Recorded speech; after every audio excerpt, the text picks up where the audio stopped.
But what did you see from this here, getting his first extended amount of reps out there? Yeah, it was good to have him, back and playing well. And like you said, the first extended reps really since Tennessee last year. And again, in that game, I thought he did a nice job. So was really pleased. I think it started with the very first play of the game, right? They try to throw a hitch. He pins it to the ground against a really good receiver. I think that was a confidence boost for everybody. It's for him, for his teammates, for me, his play call, the whole deal. And so, and he just continued it through the entire night. So really proud of how he played. And now he's just got to keep stacking performances. Is that the kind of performance that earns him a bigger role even when you do get fully healthy at that position? Absolutely. We're going to play the best. And so if a guy's playing really well, he's going to keep playing. The Florida wide receivers are really explosive. They'll test him the entire secondary. So what are some coaching points you hit on to try to prevent those big plays from happening like they did against them a year ago? Yeah, there's so many different things. It's not just singularly on, the back end. It's, we talk about all the time, we've got to do a great job of, disrupting the quarterback. We've got to play with clean eyes in the back end. We've got to play with good technique, understand, when it's time to challenge, when it's time to play, off. I have to do a good job of trying to, mix some coverage and some relief downs in there for those guys. And so it's a combination of everything, but at the end of the day, what stood out the most on Saturday was the effort in which they played. And there was effort, there was energy, there was enthusiasm. They were pulling for each other, the whole nine. And so we need a repeat performance of that. And then you tack on, execution. That ended up being a good night. Brad, I know you guys recruited Lorenzo Cowan out of high school too, but getting him a year later as he's starting to play more, what are you seeing from his development? Yeah, I think we're just starting to scratch the surface, and he was a guy that, we didn't get till the summer, in that second window. And so, we talk about all the time when you play that outside backer position, it just takes some time to get adjusted. And he's starting to get settled in and play fast and play confident. And it was good to see him get some more extended reps, and hopefully we can build on those going forward. Mark noted the precision. That was the word he used to talk about the defensive line and their ability to get to the quarterback. Just what are some of those details that have to be right in order to really consistently put pressure on the quarterback? Yeah, just like any position that you talk about, precision comes down to the execution of the technique that you're being taught sort of in that moment. Hand placement, eye discipline, footwork. And again, Coach Stewart does such a good job with those guys. Coach Fuqua and those outside backers, impacted so much in the game as well. So there's a lot of technical detail that goes with pass rushing. There's some instinctual feel that goes, and then there's some technical aspects. And I think Coach was referring to the aspect in terms of how their hand placement, their extension, their footwork was really on point. And they just played physical. They played fast. They played physical. And then even when it wasn't exactly precise, it was rugged. And because they went with pace, it made it all right. You create a dirty pocket. It just creates some frustration for quarterbacks. It keeps their eyes from staying downfield on receivers, out of breaks, what the coverage is. As the receiver coming open, all of a sudden you hit them a couple of times. Now, they start to get a little more antsy in the pocket. They start to feel it collapse. And then so much of pass rush, everybody thinks about the fancy moves and this and that. So much is about the effort and the strain at the top of the pocket. And they were hunting all night long. They were trying to be the first one there. When you look at the film, is there anything in particular that stands out about DJ Lagway that maybe you guys haven't seen so far this season? He's a really good player with terrific arm strength. we've seen bits and pieces of him probably in different quarterbacks, right? And so not one that we've played has been the same, but you between Lenore Sellers and Arch Manning, and just different components where guys have good arm strength. They see down the field, they can make all the throws, especially those deep overs. He can throw from different arm angles, and then he can run. Like he runs way better than probably most people give him credit for. Had some big runs against us. The first play of the game, then a third and short. When he pulled it, had some big runs against Georgia last week. So.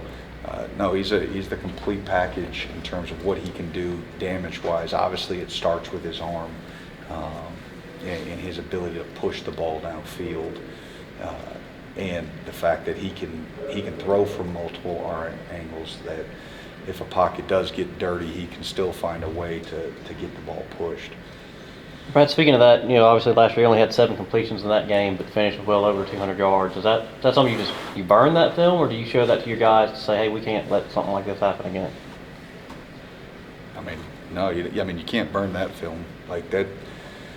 That's teach tape, that's clinic tape, both for him and for us, right? Like what not to do, and in games that you play well, right? Like you realize, okay, we kept the ball in front of us.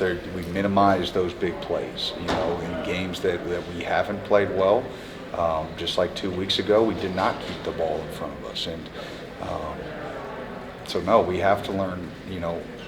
We have to watch it. You have to take the coaching points. Myself, I have to realize, hey, how can I get them in better situations? How can maybe I affect him? How can I change the picture? Whatever the case may be. But again, that's how quickly it can turn. It doesn't take, you don't have to be, 30 for 30. If you can hit 7 bombs, that changes a game. And so we've got to do a good job of limiting those. And, if they hit some, then we find a way to get it to the ground, and then we have to find a way to rise up. Very good. Coach, this weekend is a salute to service game. Can you just talk about the importance of that going into this weekend? Yeah, it's a huge deal for me. I come from a military background. My dad was 20 years Air Force. My brother just retired last year after 20 years Marine Corps as a pilot. Both my grandfathers served in World War II. So again, the military runs deep with me. And so the true sacrifice that the men and women of our armed services make on a daily basis, far greater than any issue that we have to deal with in a football program. And so I try not to lose sight of that. We get stuck in our own worlds, but we realize that the sacrifice that men and women are making for us so that we can play games on Saturdays and have fun in locker rooms after wins and have the sting of defeat. It's much more real, the battles that they have to fight. So again, a huge shout out to our military and thank you for all they do. Brett, can you talk a little bit more about Austin Ramsey and that process of him coming over to the defensive side? And it seems like it's really starting to click with him. Yeah, unique. We talked about this. It's rare that you go from offensive line to defensive line. It's usually the reverse, but he did a great job. First of all, when he first came in, shedding a ton of weight. Right, came in pretty heavy and shredded himself down to being a 300-pounder that can really move. He's super athletic, strong. He's got a great teacher in David and that he gets to learn from in terms of how to play, how to prep. And so again, there's still a learning curve for him, and every week, he's trying to take another step forward, and that's the goal, right? We just want to keep taking steps forward. They don't have to be giant steps, but baby steps, and try to avoid the steps back. Brad, I believe the game Last one. last season against you guys, that was Jaden Ball's first ever start, and now, of course, he's the established guy there in the backfield. How much different does he look on film now, having that full year? Yeah, I mean, I think I told our defense, and like I think this is the most complete back that in the SEC, the most complete back we'll face maybe this year. So up to this point, he is. You know, his ability to run over you. He's got an unbelievable jump cut. He's got soft hands, so he's, you know, a part of the pass game. Will put his face in there and blitz pick up. Like from just a complete back, like he's the full package. Now, you know, the big thing we have to do is we're gonna have to tackle, and we're gonna have to. It's hard to bring him down with just one guy. We're gonna have to get multiple hats. You know, we had that same thought process last week. You know, with Cobb. You know, and so, but that's life in this league, right? You're gonna face good backs week in and week out, but yeah, he's right up there at the top. You know, in my opinion, probably number one. How does it felt just this week being out of practice after a win?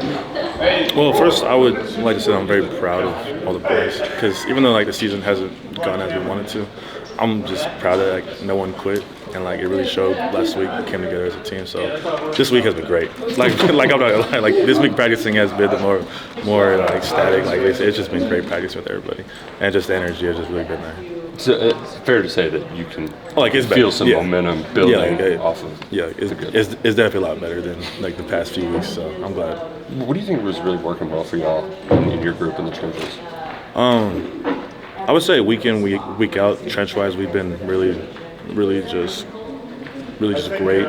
And then so we've been stopping the run. Like I emphasized that at the beginning of the season, and even now, like we've been really stout in there. And then our group really just, you saw last game, like we've been really emphasizing getting after the quarterback. So I'm just really proud of Khalil. I'm proud of Tay. I'm just proud of everybody. What's it? It feels like whenever a stunt's called, some crazy stuff happens, and then there's like two guys on the quarterback's face.